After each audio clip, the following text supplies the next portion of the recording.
Buenas tardes, agradezco la invitación a participar en esta mesa con grandes colegas e investigadores que respeto y admiro mucho por el trabajo que han hecho en los últimos años en torno a este tema. Comienzo la ponencia, compartiré pantalla.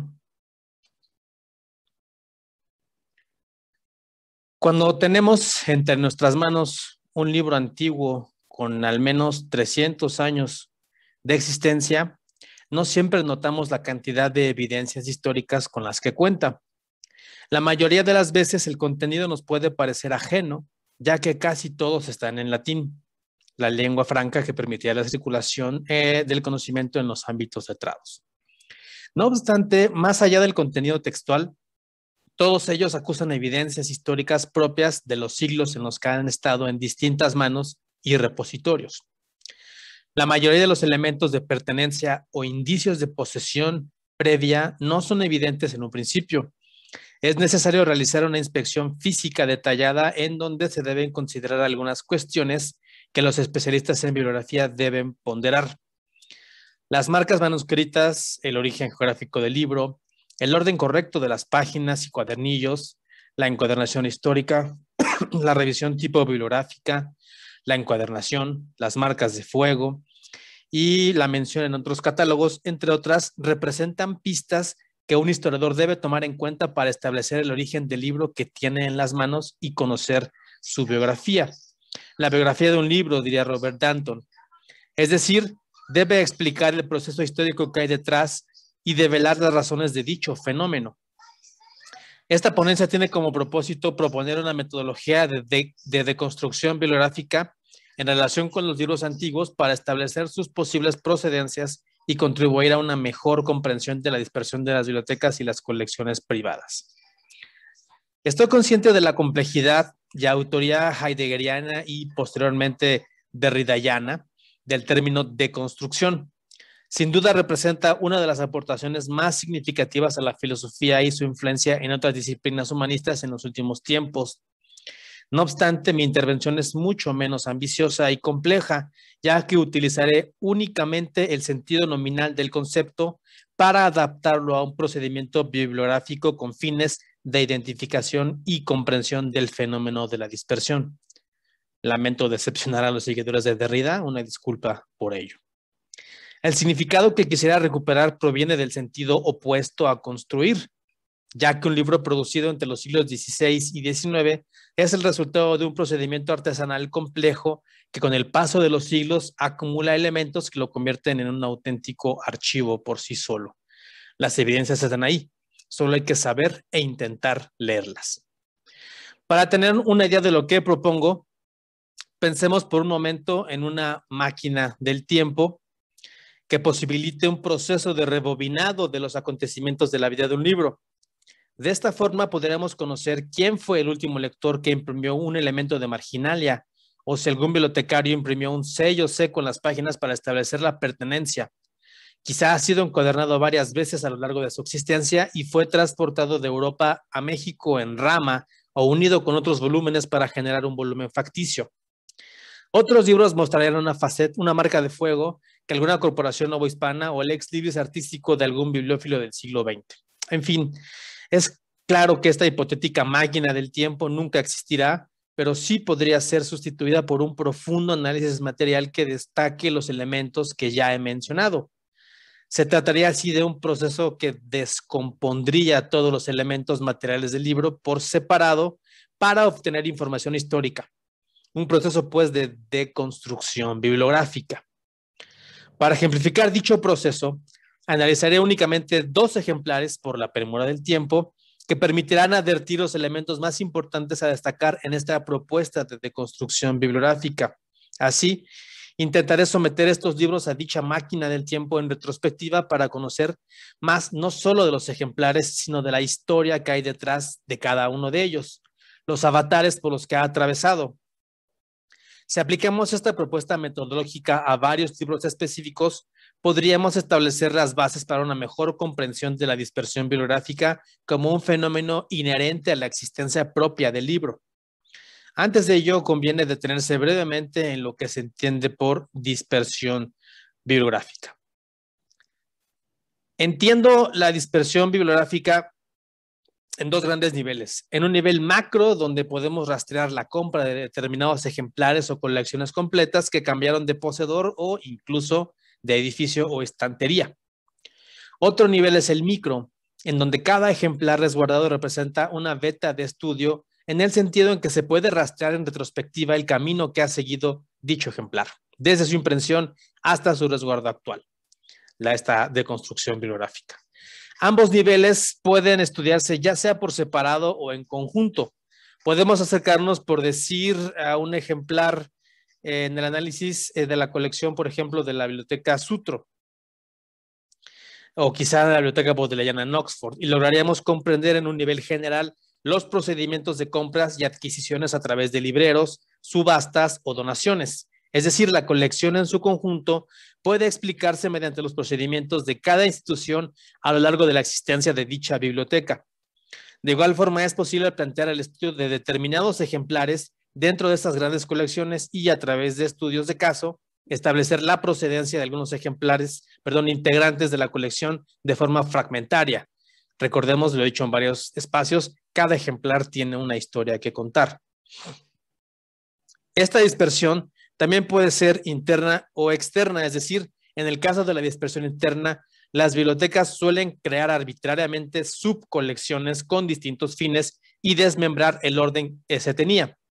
Ahora bien, la dispersión también puede ser externa, ya que las bibliotecas suelen tener procedimientos de descarte en donde los materiales que ya no satisfacen los criterios de desarrollo de colecciones salen del acervo generando una nueva dispersión.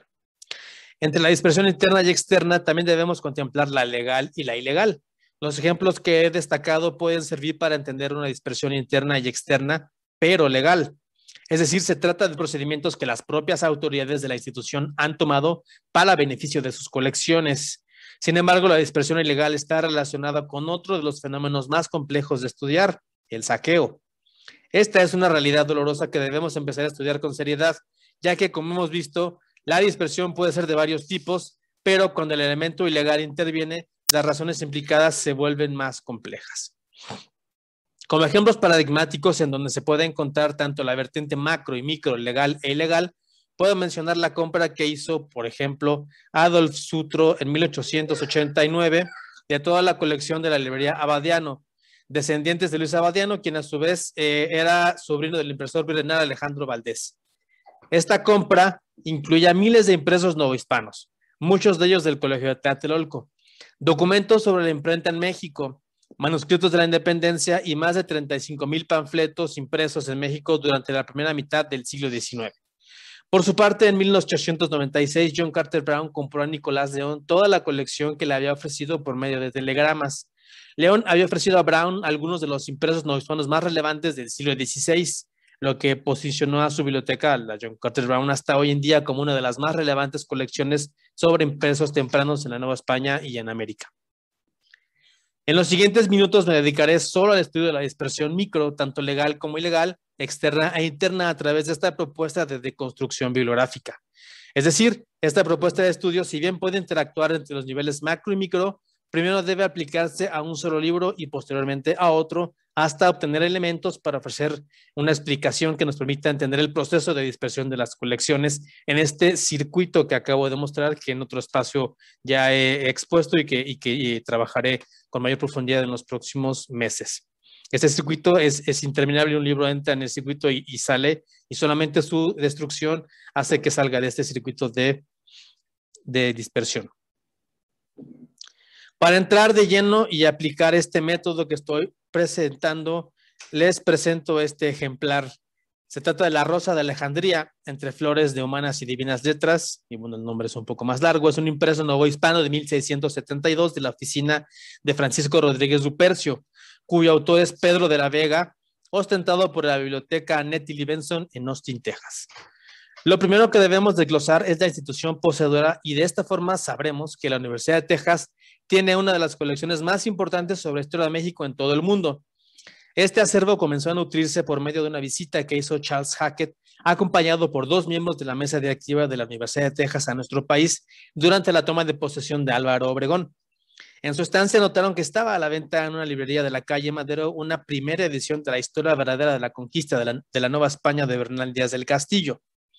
Al comprar el ejemplar, se les ofreció la biblioteca completa del recién fallecido Genaro García, la cual adquirieron inmediatamente. Entre las joyas que adquirieron está, por ejemplo, el libro de rezos que probablemente tenía en sus manos José María Morelos y Pavón el 22 de diciembre de 1815, el día en el que fue fusilado.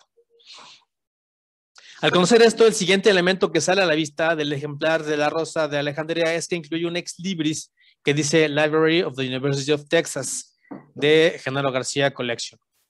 Más arriba también en la guarda se lee con un lápiz 6 pesos, lámina OP, que quizá represente el precio de compra. Además se aprecia una marca de fuego que corresponde a la Real Universidad de México.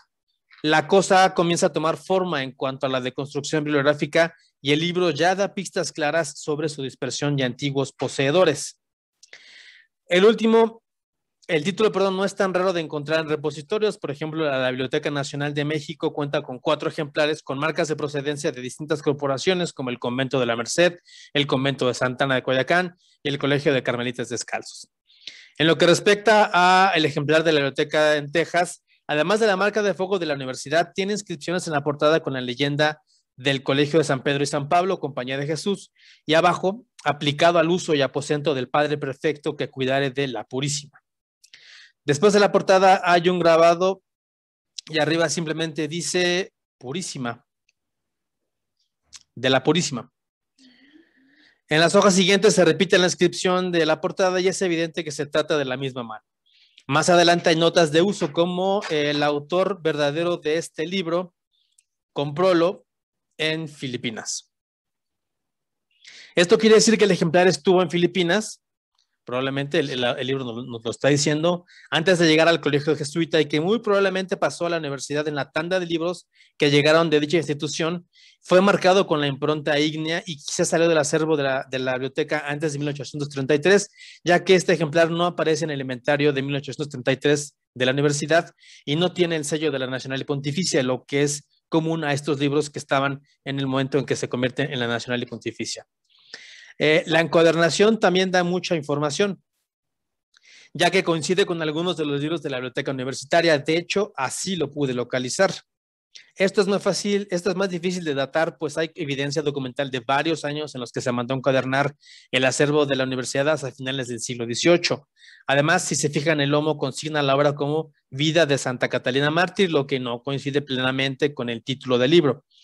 En mi opinión, el libro debió salir durante la ocupación del edificio de la universidad durante la Guerra de Independencia entre 1810 y 1813, años en los que el acervo no dio servicio y el edificio estuvo sin mantenimiento y completamente tomado por las milicias.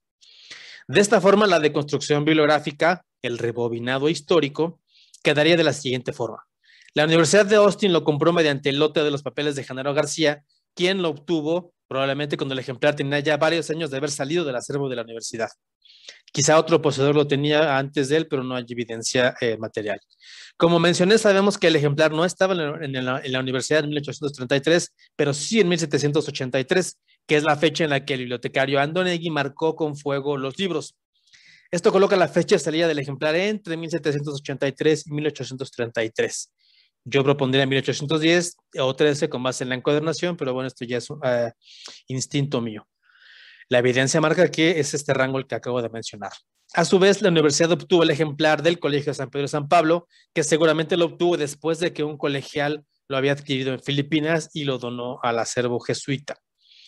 Esto quiere decir que cuando el ejemplar salió de la prensa de Lupercio en 1762, quizá fue adquirido por algún lector que lo trasladó a Filipinas, en donde lo compró el autor verdadero, quien lo legó de alguna forma al Colegio Máximo, donde fue colocado en uso y aposento del prefecto de la Congregación de la Purísima, donde estuvo aproximadamente 100 años. Como se aprecia, con base en la combinación de los elementos materiales del propio ejemplar, la procedencia y la evidencia histórica documental, es posible conocer medianamente bien el proceso histórico de este ejemplar y sus múltiples salidas y entradas en el constante circuito de dispersión al que están sometidos todos los ejemplares del que ya hablé.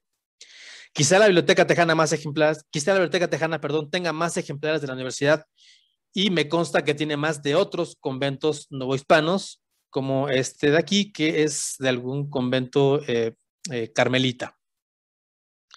Esto no será posible hasta averiguar, averiguar la magnitud de la presencia de ejemplares novohispanos dispersos sin una búsqueda exhaustiva que implica una investigación a nivel micro, ejemplar por ejemplar. Aunque si extrapolamos estos casos a todas las bibliotecas conventuales novohispanas en repositorios extranjeros e incluso en México, el resultado será evidente. Miles de libros que podrían ser rastreados gracias a sus marcas de procedencia, a sus elementos materiales y el contraste con fuentes históricas en este proceso de deconstrucción bibliográfica. El segundo ejemplar del cual hablaré, lo llamo yo, es un ejemplar más estable. Consiste en un libro que ha sido, que yo he hablado de él y que tiene 250 años en el mismo acervo, a pesar de que ha sido disperso dentro de la colección, en una dispersión, digamos, interna y legal, ¿no? Legal. Pese a ello, este ejemplar, a pesar de tener esta estabilidad, ha estado en un mismo acervo. Se trata de un ejemplar que en otros espacios he referido yo como el ejemplar cero de la Biblioteca de la Real Universidad. Se trata de el Opusculorum Libri Quator, de un autor que se llama Retes y que hoy en día está en la Biblioteca Nacional de México. Este libro presenta la marca de fuego con el escudo de armas, como aparece en la imagen. No obstante, lo más relevante de estos ejemplares es que al abrir el primero de ellos aparece una rúbrica que dice Dr. Bermúdez. Esto quiere decir que podríamos estar ante uno de los ejemplares originales que donó el doctor Bermúdez de Castro a la universidad. Aplicamos aquí esta propuesta de la deconstrucción bibliográfica. Lo primero que comprobé es que la firma coincidiera con la del doctor Carlos Bermúdez, por lo que ubiqué algunos documentos en los propios libros de claustros que incluyeran su apellido trazado por su puño y letra, así como 2 cartas sobre su consagración como arzobispo de Manila y en su viaje a Filipinas fechadas en México en 726. Al respecto, los documentos dejan muy pocas dudas sobre la caligrafía. La firma que aparece en este libro, en la portadilla, es la firma de Carlos Bermúdez. Ahora, para comprobar esto, he localizado la lista de libros originales donados por el doctor Bermúdez en el archivo de la universidad en 1726, entre los que están justamente 2 retes, como se alcanza a ver aquí en esta zona. Digamos, el cuarto de arriba abajo. La encuadernación, si bien no coincide plenamente con la del libro de Texas, sí hay una coincidencia.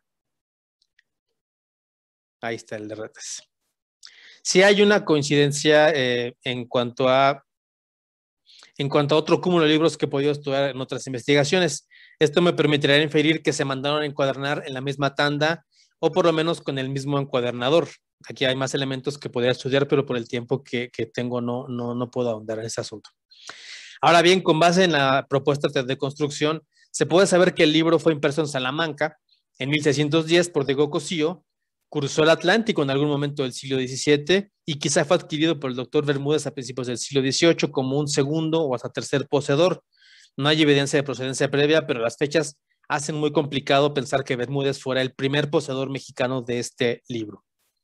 Al ser nombrado obispo en Manila, Bermúdez dona a la Universidad de México y eventualmente es integrado a la Biblioteca Común a partir de 1761, donde permaneció en la sala de archivo al pie de la escalera del edificio universitario por varias décadas. Después fue marcado con fuego en el canto superior, quizá en octubre de 1782 por el bibliotecario Andonegui, como lo demuestra este documento del archivo de la universidad. Eventualmente, con el sello que se mandó a hacer en 1778 por orden del claustro de la universidad, como lo muestra este otro documento en donde está el gasto que se hizo para mandar a hacer los fierros con los que se marcaron los libros. Eventualmente pasó a ser parte de la Nacional y Pontificia Universidad de México en 1833, ya que tiene el sello seco como una evidencia material que este libro estaba en ese acervo en esas fechas.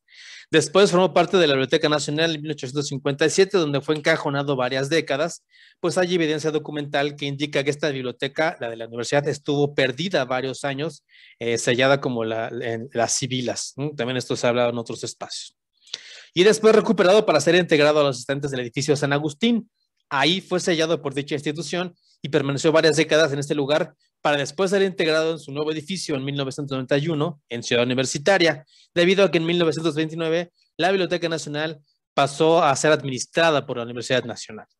Las marcas de catalogación, código de barras, tejuelos, de varios momentos son muy notorias, lo que también confirma la posesión de la Biblioteca Nacional de México antes y después de la administración por parte de la universidad. En su conjunto, la propia Biblioteca Nacional de México ha dispersado los libros de la universidad y otros de los conventos, debido a que los que se imprimieron en México pasaron a la sala mexicana y, por ejemplo, este de Retes pertenece al fondo de origen, un proceso de dispersión macro, interno, legal, de acuerdo al modelo que he presentado. Toda esta información surge a partir de este proceso de deconstrucción. Son solo 2 ejemplos que he utilizado y que he acelerado el análisis y la aplicación de este método que propongo para tener una idea de qué se trata este asunto. Para concluir, quiero destacar que este proceso que propongo está basado en 3 elementos principales. El análisis material, o bueno, también lo podemos considerar como bibliografía material, la procedencia y la confrontación de fuentes históricas indirectas, directas e indirectas. El análisis material puede ser tan profundo como se requiera en cada caso, desde una inspección física superficial hasta la aplicación de la bibliografía material analítica, en donde las asignaturas, filigranas, encuadernación, análisis tipográfico de grabados podría arrojar información mucho más valiosa.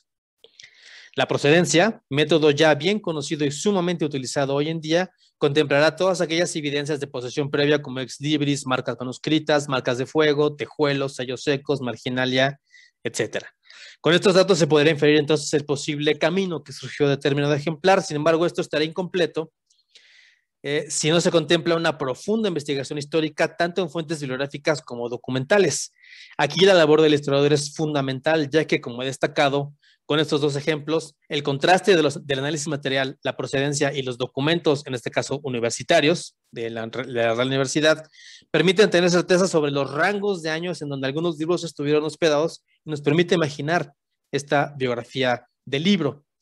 Después de este proceso de deconstrucción, la labor puede escalarse a varios ejemplares que permiten ofrecer elementos de comprensión sobre la forma, los circuitos y las circunstancias históricas que posibilitaron la circulación de miles de ejemplares dentro del circuito de dispersión. También es posible profundizar aún más sobre un solo ejemplar. Todo ello dependerá de las necesidades de investigación o del investigador. De esta manera, mi propuesta busca coadyuvar a los historiadores del libro, combinando algunas técnicas que por sí solas representan metodologías complejas, pero que en conjunto ofrecen información sumamente valiosa para comprender nuestro patrimonio bibliográfico en su vertiente de movilidad bibliotecaria, tanto institucional como privada, a lo largo del tiempo. Muchas gracias.